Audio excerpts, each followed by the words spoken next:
Simbora estudar! O Rei da Vela, Oswald Andrade.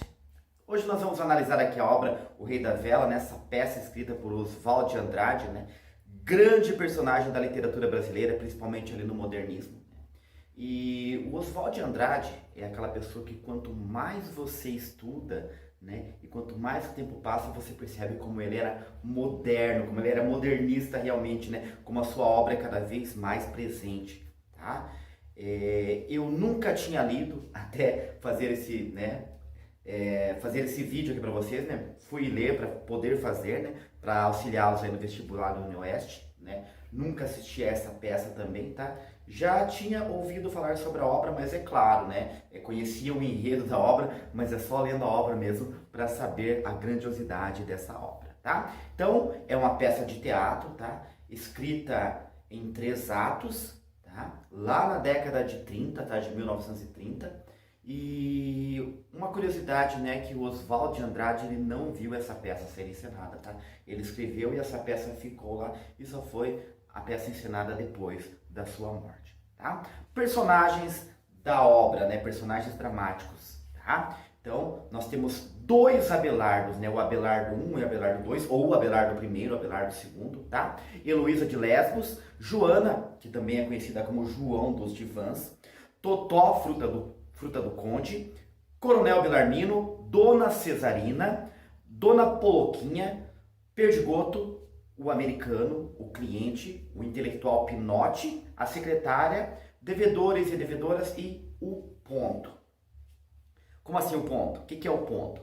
Ponto era um personagem, não, ponto era alguém, né, nas peças que ficava ali escondidinho, tá? E a função do ponto era soprar, né, o texto quando o ator se esquecia. Então era alguém que ficava ali auxiliando durante a peça, tá? E já adiantando, né, essa questão do moderno, né, durante essa peça há momentos em que o ator, né, o personagem ali, o Abelardo, quando há um diálogo entre os 2 Abelardos, ele fala, nós poderíamos mudar o enredo a partir de agora, né? Ele conversa com o ponto, né?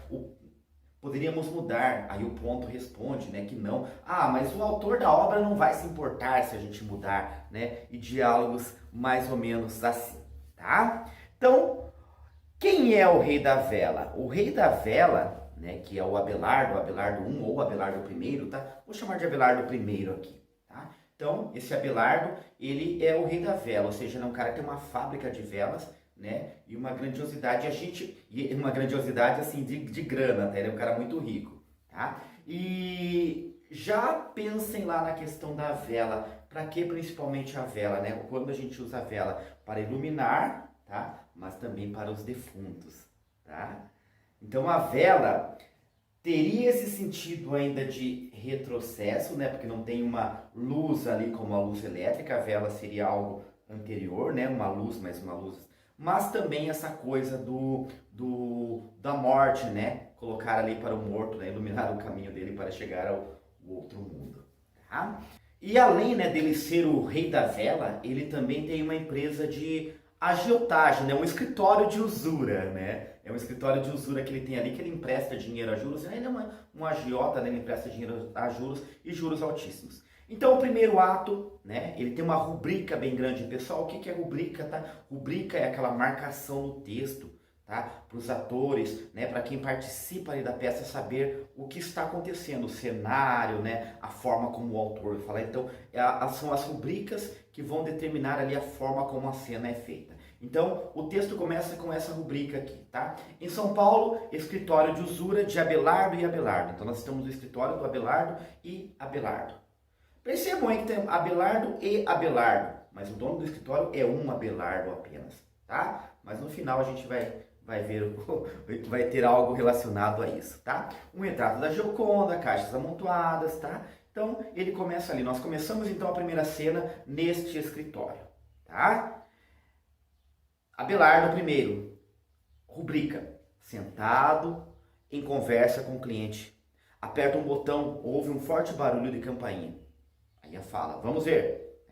Então, começa assim um diálogo e ele fala, traga o dossiê do homem, e eles vão analisando várias pessoas que devem ali, né, e ele manda protestar, e as pessoas que devem para eles, né, aí chega um cliente, aí o cliente fala para ele, né, há 2 meses que não posso pagar juros. 2 meses? O senhor acha que é pouco? Então ali o Abelardo, né, desde o início, você percebe que ele, né, tira muito proveito da situação, ele coloca juros altíssimos e ele não tem dó de ninguém. Então você já coloca esse Abelardo como um crápula ali na situação, né? E eles vão conversando, né? E o cliente fala, mas eu fui pontual por 2 anos e meio, paguei enquanto pude, a minha dívida era de 1 conto de réis.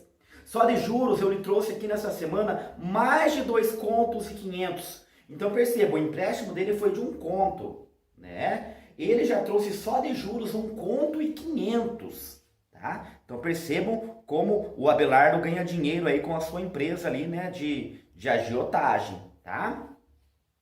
E o Abelardo continua, né, falando para ele, né, que é um negócio, mas eu já paguei mais do dobro do que eu levei daqui, né? O cliente fala, me diga uma coisa, o Abelardo fala para ele, seu Pitanga, fui eu que fui procurá-lo para assinar esse papagaio?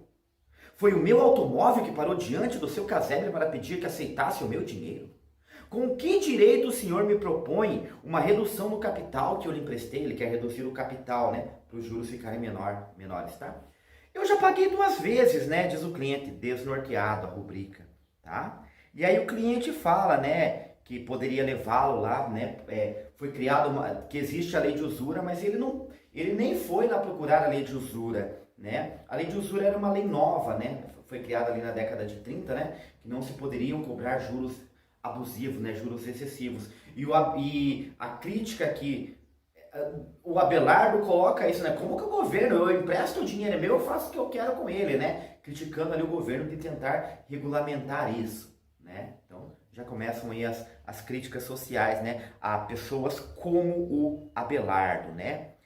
E aí continua ali o diálogo do Abelardo, dos 2 Abelardos, né? O Abelardo II parece ser um pouco uma preocupação maior com a população, parece ter umas tendências socialistas ali, mas isso não se comprova depois, tá? E o diálogo vai continuando até chegar, né? Só um pouquinho, eu preciso falar de uma coisa antes, né? E os clientes que vão falar com ele ficam num lugar, uma espécie de jaula, colocados como animais, né? E esses clientes ficam gritando lá de dentro da jaula, pelo amor de Deus, por caridade, eu não posso pagar o aluguel, reforme, vou à falência, né? E o Abelardo fala, rua, ninguém mais pode trabalhar num país desses com leis monstruosas. O que eu falei lá, né, de leis monstruosas, as leis que garantem o direito a quem, né, para não ter esses juros abusivos, tá? E aí o que acontece? O Abelardo vai falar com a secretária e você já vai perceber mais uma característica do Abelardo, né? O diálogo com a secretária é mais ou menos assim. Ele já chega para a secretária, já cantando a secretária, vamos fazer um piquenique? Aponta o divã sobre a Gioconda. Debaixo daquela mangueira, a secretária fala, eu sou noiva. Ele, eu também, mas eu sou fiel, a secretária fala. E ele vai passando uma cantada ali, né, tentando chavecar ali a secretária, né, até o momento em que chega a Heloísa. E quando a Heloísa chega, a secretária sai, né, voltando-se para a porta, né, a rubrica, né, voltando-se para a porta, então ela sai e fala assim, Garanhão! Sai esbarrando em Heloísa de Lesbos, que vestida de homem entra como amanhã lá fora. Então perceba, Heloísa de Lesbos, Lesbos, a ilha, né, que dá nome, né, que, como chamam as pessoas lésbicas, né, as mulheres que gostam de mulher, tá? Então percebam que Heloísa entra vestida de homem, então uma característica da Heloísa aí seria ser lésbica, tá? Dá tudo a entender aqui nesta cena, tá? Você, meu amor, na hora do expediente, ele fala, né? Ela fala, o nosso casamento é um negócio. Na hora do expediente, não é um negócio, mas o nosso casamento é um negócio. Por isso vieste de Marlene. E aí continua o diálogo ali, né? Então, eles vão se casar e o negócio deles, e o casamento deles é um negócio. Por quê? Porque a Heloísa vem de uma família tradicional. E o rei da vela, o Abelardo, precisa de um nome. Ele tem dinheiro, mas não tem nome. A Heloísa tem um nome, mas não tem dinheiro. É uma família falida. Então, eles vão fazer um negócio ali, né, para juntar ali as duas famílias, tá? Estamos ainda no primeiro ato, tá? O primeiro ato ele é mais longo, tá? Ele demora um tempo maior, tá? E esse diálogo, né, continua, tá? Entre os dois, até a chegada novamente do Abelardo II. E o Abelardo II chega lá, perdão, está aí o americano, né? E retira-se. Tá? Aí o Abelardo I fala para a Heloísa, chegou a sua vez de sair, meu bem. Como devo a esse homem? Adeus. Pode passar por essa porta, não faz mal que ele te veja sair. Ou seja, não tem problema que ele te veja. Lá na frente nós vamos perceber isso, né? Como o Abelardo parece entregar a Heloísa ao americano. E percebam aqui a crítica ao imperialismo, né, dos Estados Unidos. Tá? Na época, crítica já do Oswald de Andrade, lá atrás, tá? Sobre esse imperialismo. Então, percebam, devo ao americano, comparando o Brasil, tá? A situação do Brasil, tá? E o Brasil, como hoje, né? A gente vê aí muito, né? Eu falei para vocês atual, né? Até de um certo presidente aí que bate continência para a bandeira dos Estados Unidos, tá? Então, essa coisa de se colocar como subalterno, como abaixo dos Estados Unidos, tá? E aí a gente vai perceber, né? Que ele realmente tem essa questão ali de, né, ser subalterno ao estadunidense, tá? Termina, né, a cena, o primeiro ato, tá? E vamos ao segundo ato. No primeiro ato ainda fica claro, né, que no negócio ele vai dar uma ilha para a sua noiva. E aí o segundo ato começa nessa ilha, tá? Que é uma ilha tropical na Baía de Guanabara. Tá? Então, ali o cenário agora é uma ilha tropical na Baía de Guanabara. Tá? Eu ia falar a Baía de Guanabara, também isso é a Baía de Guanabara, né? Pertence. Uma ilha ali, tá? Ilha na Baía de Guanabara. E aí nós vamos pensar, né? Não há como não se lembrar da Ilha Fiscal ali próxima, né? Onde aconteceu o último baile lá, né? Do Império, né, com Dom Pedro II, aquela coisa para mostrar que ainda tinha uma certa força, tá? Mas não fala que é essa ilha, tá? Estou apenas colocando aqui, tá? Então ali, né, tem uma ilha, eles estão em festa ali. Agora vai mostrar a família da Heloísa, tá? Então agora se concentra na família da Heloísa, o segundo ato. E no segundo ato estão Abelardo e Dona Cesarina. E o que acontece ali? Dona Cesarina é a mãe da Heloísa, né? O Abelardo começa a cantar a Dona Cesarina, né? E ele começa a passar o maior chaveco ali nela, tentando, né, conquistá-la, né? E ele fala até para ela, né? Os meus galanteios são sinceros, senhora minha futura sogra. Quem manda se vestir assim com esse maiô jararaca? Qual é o santo que resiste? Olha, é sério, sério demais, tá? E ela fala, quer me deixar mais zangada ainda? Mais triste do que ontem? Continua a proceder mal. Pera aí, mais triste do que ontem? Quer dizer, ontem ele já fez alguma coisa que a deixou triste, né? Então percebam que fica aqui subentendido uma conversa que aconteceu ali no dia anterior entre eles, tá? Depois aparece o personagem Totó, fruta do conde. Então nós temos Heloísa, a sua irmã, o seu irmão Totó, fruta do conde, que é gay, tá? E a família tradicional brasileira que esconde isso, mas todo mundo sabe ali, né? Mas ele critica os outros, né? Mas ele faz tudo às escondidas ali, tá? Então, Totó, a fruta do conde, aparece à esquerda com uma vara de pescar, ele vai pescar, né? E ele fala, eu sou uma fracassada, né?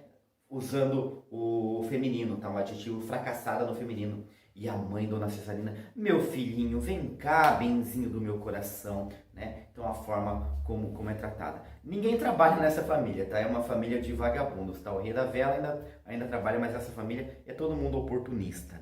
E aí aparece a Dona Poloca. Dona Poloca é a tia da Heloísa, tá? Irmã do pai da Heloísa. E ela já chega falando assim, dando em cima da sogra? Que é isso, Dona Poloca? Bancando a polícia especial? Tipo assim, cuidando da gente aqui? Que é isso? E aí, gente, mais incrível, né? O Abelardo começa a dar em cima da Dona Poloca, tá? Tem uma fala dele aqui, mas me diga uma coisa só, Dona Polaquinha, perdão, Dona Poloquinha, em sua vida toda tão cheia de nobreza, nunca amou um plebeu? Em segredo, mas nunca em público, como essa desfrutável que Deus me deu por cunhada. Então já outra característica, falar mal da cunhada, né? Falar mal da vida alheia, a Dona Poloca tem, tá? E chega a Heloísa, aí a Heloísa fala assim, outro flerte, ontem era a mamãe, então perceberam lá anteriormente, isso deixa claro que na noite, né, no dia anterior, né, no dia anterior ele já deu em cima da mãe dela, tá? E ela percebeu, ontem era a mamãe, hoje tia Poloca, quantos chifres você me põe por hora, Abelardo? Aí o Abelardo ainda fala pra ela, é em família, sentam-se rindo, não conta, ou seja, os chifres em família não contam. E aí a Heloísa fala assim, contanto que você não me engane com o Totó, então, é uma coisa meio assim, com as mulheres você pode, com o homem não, só não quero essa questão de você, né, o homossexualismo aqui, olha a crítica social aí, tá? Aí entra o João, né, o João entra na fala, o João que é a João, tá? É uma mulher, mas ela age como homem. Então, assim como a Heloísa. Então, nessa família é tudo trocado, tá? Os três, né? E tem um outro irmão ainda que vai aparecer depois. O Totó é a minha diferença. São os opostos. Já está dando em cima do americano. Basta a gente inventar alguém, lá vai ele. Eu sou uma fracassada. Então, toda a família fala que é fracassada. E são fracassados, realmente, tá? Literalmente fracassados, tá? E aí aparece o pai da Heloísa, né, o Belarmino, mas também não tem nada de importante, é um homem vazio, um homem que só está falando ali da beleza daquele lugar, né, da ilha, tá? Ele é um coronel e a conversa continua ali, tá? Até que a gente vai descobrir uma coisa interessante, né? Eles estão falando com a Dona Poloca, está ali agora conversando com o João, né, que é a Joana, e a Heloísa de Lesbos, né, a noiva do Abelardo. E aí, a Heloísa fala, né, eu não digo mais porque vivo do pão alheio. Ou seja, ela tem consciência que ela vive do pão alheio, tá? Mas no meu tempo, se escolhia. A gente não se casava com um aventureiro só porque é rico e foi aos Estados Unidos, né? Falando ali pra Heloísa, né? Aí o João, né, que é a Joana, fala assim, por isso é que a senhora é virgem até hoje. Com 63 anos, a gente descobre a mulher que tem 63 anos e o outro passando uma cantada. Pessoal, e lembre-se disso, 63 anos em 1930, tá? A expectativa do Brasil era, eu acredito que era bem menor do que 63 anos, tá? Daí o João conserta, já fez 69. E aí no 69 tem também a brincadeirinha ali, né, com o 69, tá? Menina, eu chamo teu pai, Dona Poloca fala. Vai ver coisas inocentes, anda. Vai ver o pôr do sol, vai folhear o álbum de fotografia da família que eu trouxe. Quem sabe os retratos dos seus avós te dão um pouco de vergonha. Vai ver o Perdigoto, que chegou todo de soldado, magnífico. Aquele fascista indecente, fala o João, é o único que presta na família, diz a Dona Poloca. Então nós percebemos que o outro irmão delas é um cara que vem de roupa de militar, né? E é um fascista, conforme o João, tá? E depois nós vamos ver que ele realmente é um fascista, tá? E aí chega esse personagem, né? O Perdigoto, tá? Perdigoto é o filhote de perdiz, tá? Perdiz daquela ave, tá? Perdigoto é filhote de perdiz, só uma curiosidade, tá? E o Abelardo e o Perdigoto começam a conversar ali. Não é uma conversa interessante, o Perdigoto é um cara que ele não gosta, tá? O Perdigoto também não gosta do Abelardo, mas a situação que ele está, né, ele não tem dinheiro, tá? E ele oferece algo, né, porque ele sabe que o Abelardo tem dinheiro, ele oferece algo ao Abelardo e o Abelardo gosta da ideia. O que é isso, né? Ele vai falar sobre montar uma milícia, tá? Aí ele fala assim, que no campo está virando uma vergonha, né, o que está acontecendo lá. Ele fala em montar uma milícia, né, com pessoas pertencentes a excelentes famílias. Aí o Abelardo fala, como você, excelente família, né? Tem um projeto, dar-lhes ocupação, aproveitá-los, fala o Perdigoto. E o Abelardo responde, que ocupação pode ter essa ralé? Que para ele é uma ralé. Tá? Perdigoto, uma camisa de cor basta, armas, munições e... O Abelardo interrompe, dinheiro. Fora de brincadeira, fala o Perdigoto, né? A situação obriga isso. Organizemos uma milícia patriótica. Opa! Olha aí, pessoal. Brasil 2022 imitando Brasil lá, né? Década de 30. Que acha? Nos instalaremos provisoriamente na casa central, combinaremos com os outros fazendeiros, arrolaremos gente, a capangada está sempre pronta, será o nosso quartel-general. E se a colônia der um pio, né? Então, ou seja, essa é a proposta que o Abelardo gosta, né? O Abelardo gosta da proposta, tá? Separei mais um diálogo aqui, né, para ler para vocês, tá? Uma fala ali da Heloísa, a Heloísa com o Abelardo, tá?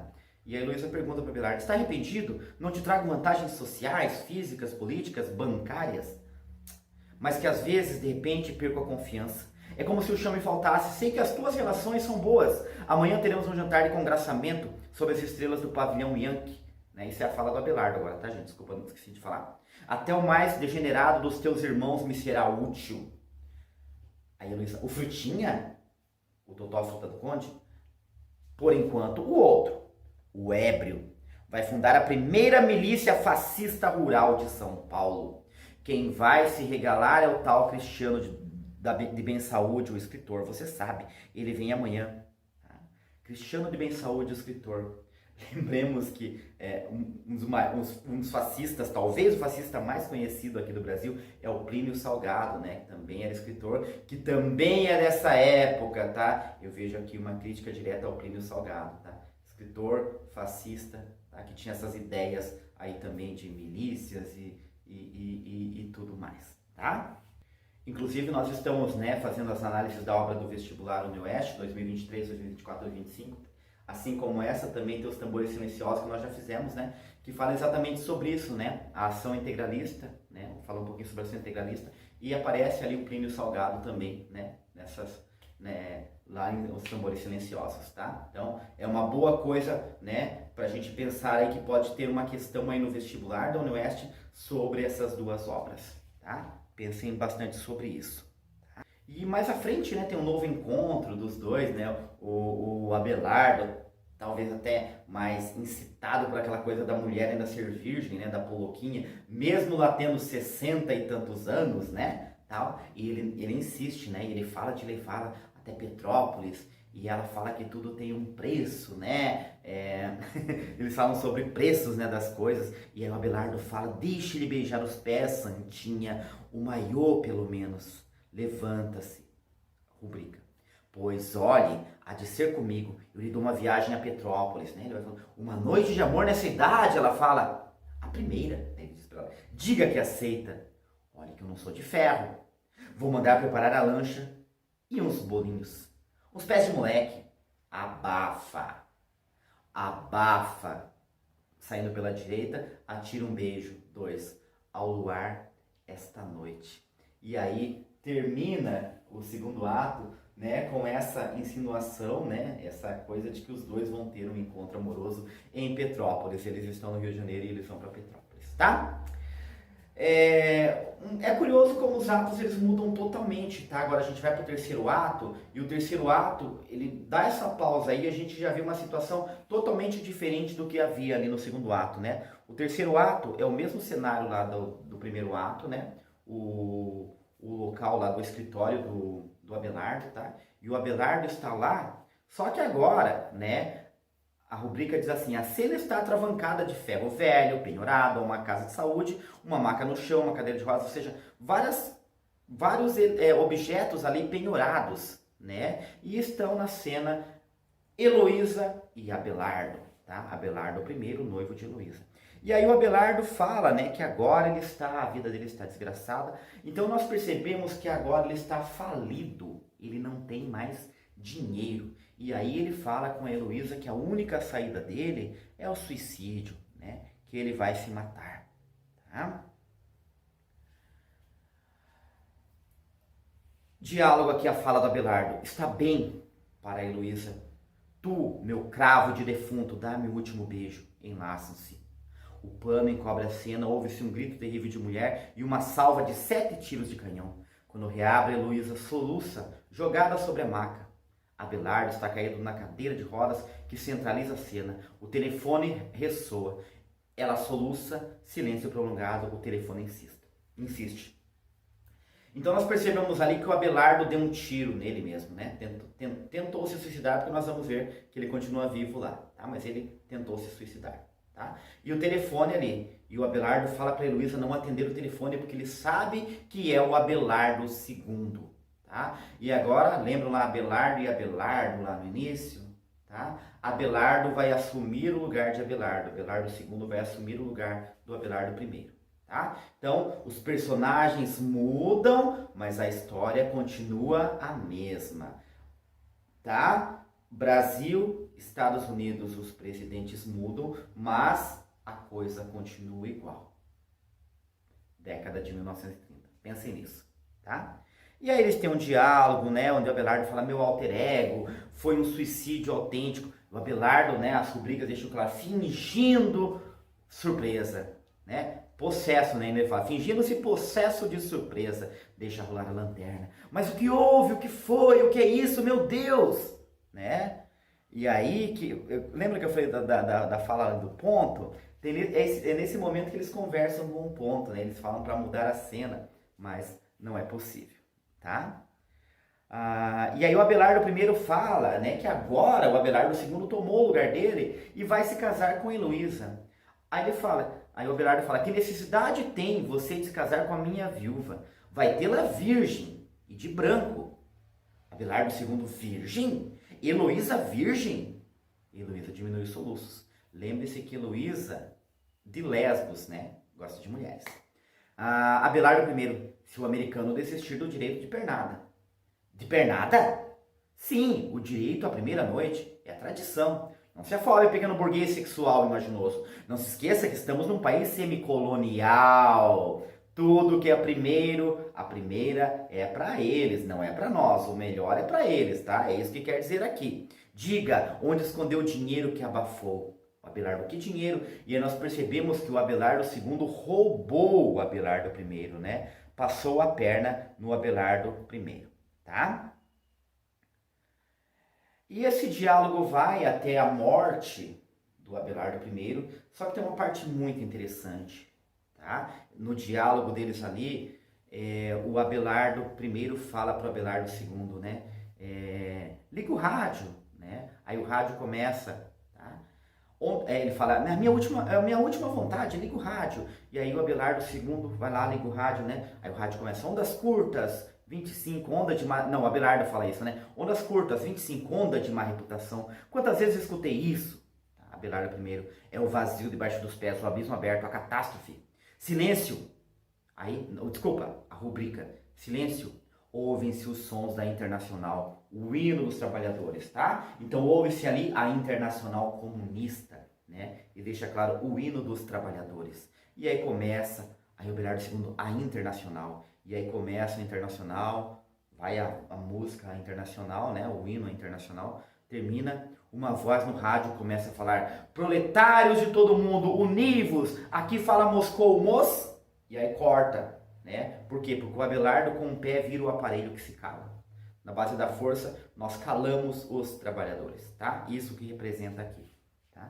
Aí tem esse diálogo, né? E o Abelardo I vai contar uma história. Tá? E eu vou contar essa história agora porque essa história é importante. Então ele vai falar, né, sobre um cachorro que um dia apareceu lá num quartel chamado Jujuba. E eles começaram a agradar esse cachorro Jujuba. Só que na hora que eles iam dar comida para o Jujuba trazia os colegas dele, os amigos dele de rua. Ele não vinha sozinho, né?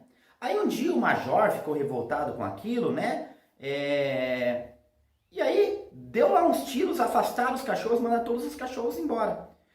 E eles pegaram o Jujuba no braço, né? E E ficaram ali, tá? A cachorrada toda voltou pra rua e o Jujuba ficou ali. E aí quando eles soltaram o Jujuba, o que o Jujuba faz? Ele se recusa a ficar ali, porque ele vai com os companheiros dele. Se os companheiros dele não comem, não tem direito à comida, ele também não, ele vai lutar junto com os companheiros dele. Essa é a grande lição, tá?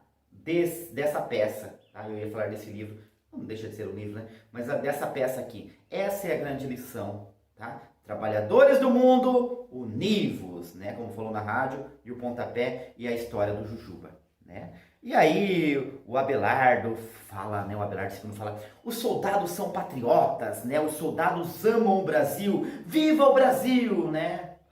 Não tem como não pensar no 2022 aqui, né? Tá? Aí o Abelardo fala para ele: mas o Brasil não ama os seus soldados. Eles ganham o que por mês? Para defender os que ganham 20 contos por semana, como um americano. Os soldados defendem outra coisa, né? Eu e você, os lacaios dele. Antes de Cristo, Tibério Graco já dizia dos soldados romanos: chamam-no de senhores do mundo, mas eles não têm nem sequer uma pedra onde encostar a cabeça. Tá? Era pobre o Jujuba, mas não fiz como ele. Desculpa, pulei uma parte aqui, é verdade, eu também não tenho mais nada. Castiguei a traição que fiz à minha classe. Era pobre como o Jujuba, mas não fiz como ele. Então aqui é uma, né, ele está fazendo meia-culpa, tá? Ele está, né, fazendo uma análise que ele também errou, ele próprio, Abelardo I, não foi como Jujuba, tá? Vai chegando ao final, Heloísa soluça alto, né? Porque ali ele já está morrendo, tá? E o Abelardo pede uma vela, para ele morrer com uma vela na mão, tá? E aí eles colocam a vela ali para Abelardo. Ah, quer morrer de vela na mão, diz Abelardo II, né? O rei da vela, tem razão. Abre o mostruário que agora está com ele, tá? Tira uma velinha de sebo, a menor de todas. Acende-a. Não quer perder a majestade e vou pôr naquele castiçal de ouro. Tá? Silêncio, soluços, a cena emerge da luz frouxa da vela que Abelardo II colocou no castiçal. Imagina essa cena que interessante, tá? E a partir desse momento, o que acontece? Tem uma rubrica final ali, tá? A rubrica diz assim: Abelardo II, né? Heloísa está... deixa eu falar isso aqui antes, né? Antes dessa rubrica final. Abelardo II fala assim: Heloísa será sempre de Abelardo. É um clássico. E aí você vai pensar de qual Abelardo dele agora, tá? Heloísa e Abelardo foi um amor proibido, né? Lá em 1100, no ano 1100 depois de Cristo, mais ou menos, tá? O amor entre essas duas pessoas, tá? Que realmente são pessoas que existiram, tá? São pessoas reais, não é história, não é mitologia, tá? É uma história real, tá? Então, quiser saber um pouquinho mais, pesquisa ali, tá? É uma história de um amor aí impossível, tá? Que as pessoas foram separadas, tá? Mas Heloísa sempre foi o Abelardo. Rubrica final, vou ler para vocês. Heloísa hesita um instante perto do morto. Depois ampara-se, então perceba, ela fica ali um pouquinho, ela hesita, mas depois, né? Depois ampara-se sobre o ombro de Abelardo II, que a mantém estreitamente no centro da cena. Ouvem-se os acordes da marcha nupcial e uma luz doce focaliza o par. Aparecem então em fila, vestidos a rigor, os personagens do segundo ato, que, sem dar atenção ao cadáver, cumprimentam o casal enluarado.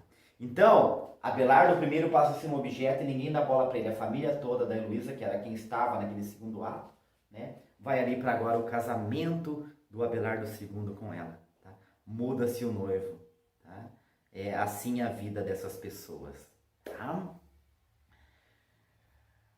Atravessando ritmicamente a cena e se colocam por detrás dele, ao som da música, o fascista Saúde Anomana. O americano é o último que aparece e o único que fala. E termina ali, né, com a fala do estadunidense, tá, do americano. Good business. E termina a peça. Então, bom negócio, né? O americano sempre faz um bom negócio, independente com quem quer que seja. Ele vem aqui e só quer saber das nossas riquezas, tá? Pessoal, espero que tenham gostado da análise aqui, foi um pouquinho trabalhosa essa, tá? Mas foi bem legal, sempre prazeroso trabalhar aqui, deixar bem mais fácil para vocês, tá? A obra.